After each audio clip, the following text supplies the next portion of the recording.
Един хубав ден им подари днес. Знаеш какво е? От един час страхотни емоции. Страхотни.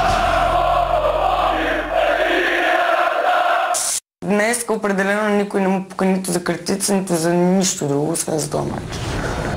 Аз се превърта на едно му заключи някой реално. От сега предупреждавам, не, наистина. Аз не мога без да се катери, без да не правя нещо. От официалната лошо ме изгонят, защото аз няма да седа и ще живея и ще кафе и хората няма да гледат матча. Аз се предупреждавам, че ще стане страшно.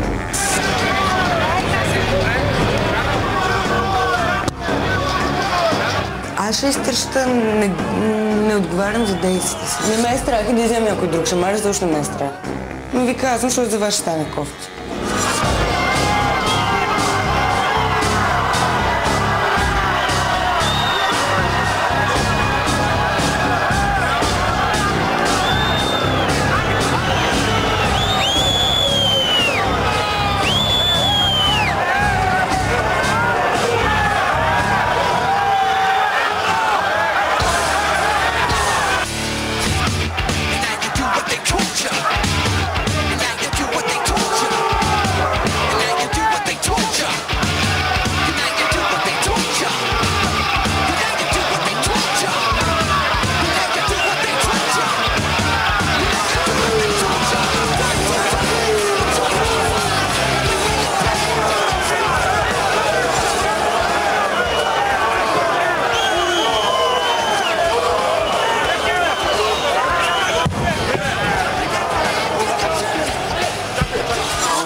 Всички знаят, явно всички гледат предаването и всички знаят, че съм от Локомотив Пловдив, съжалявам. Тук на стълбите започнаха сами, там аз извадих фанелката, понеже да ме псуват и да ме обижат, що пък и аз да не си покажа фанелката. Съжалявам, аз съм дошла да подкрепям Локомотив, а не да се съобразявам и да си мирувам пред жълтурите. Аз станах жълтурче.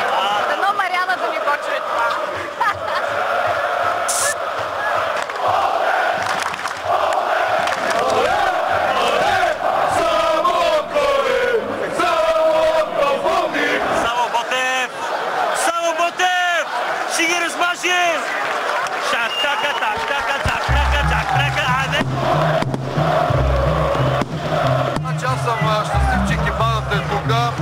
Той каза, че ще е щастлив да го нападне целият отбор.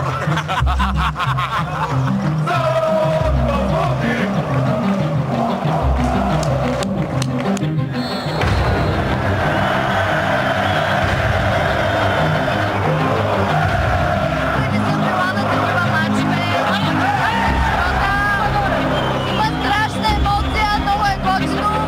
3000 лева заслужава.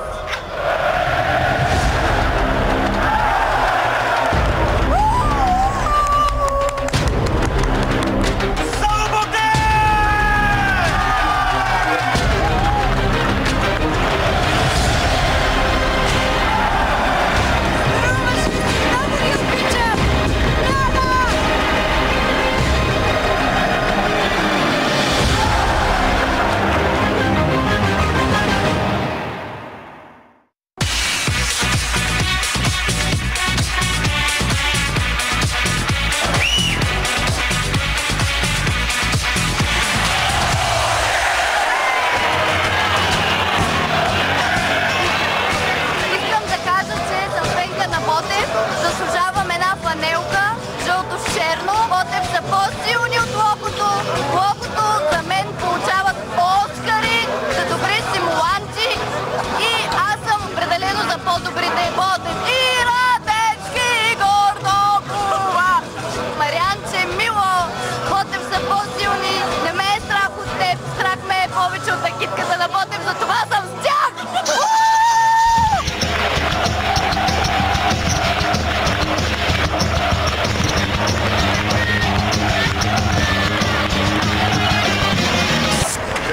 Дедехме само се намокрихме. За да не глупости, щеш да стане простия, не могат да спасат. Щека да не да ви бият.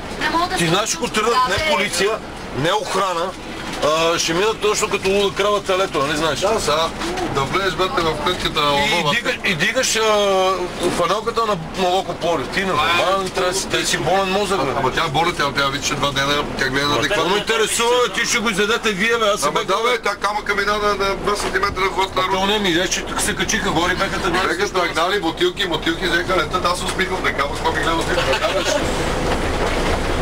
Още няма Мариана се е доволна. Още няма да питам. Знаеш какво става? Да дойдеш в гидката на Ботев и да му извадиш това здраве. Да, ама трябваше малко по-гъвко. Ти сега какво оправдаваш? Знаеш какъв камък мина върху от главата, на 2 см от главата? Кое съм целяла, бе? Как? Какво ми слагаш тази фанелка на локото в гидка на Ботев? Ама аз имам мач на локото! Ма какво са какъв мач на локото? Аз им казах! Те зелено не знаят на кой съм фет!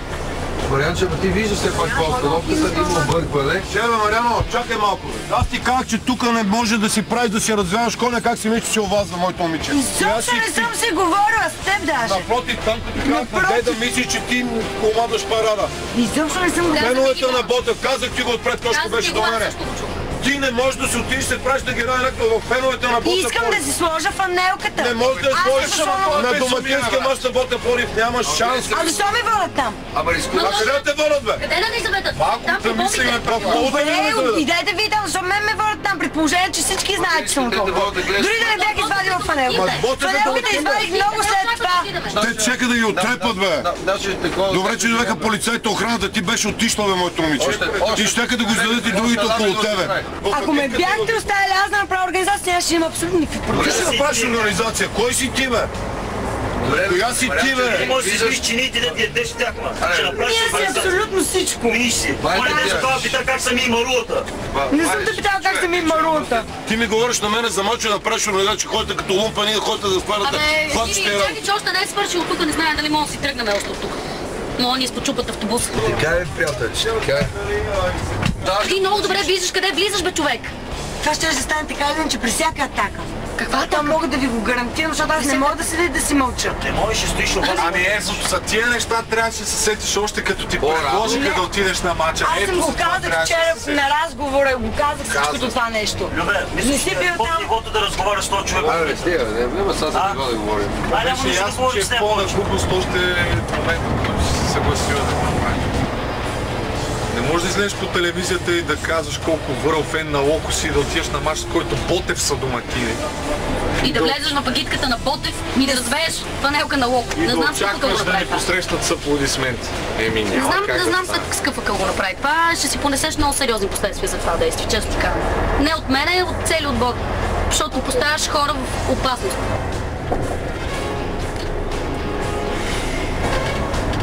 Гад и скъпото удоволствие, 3000 лева.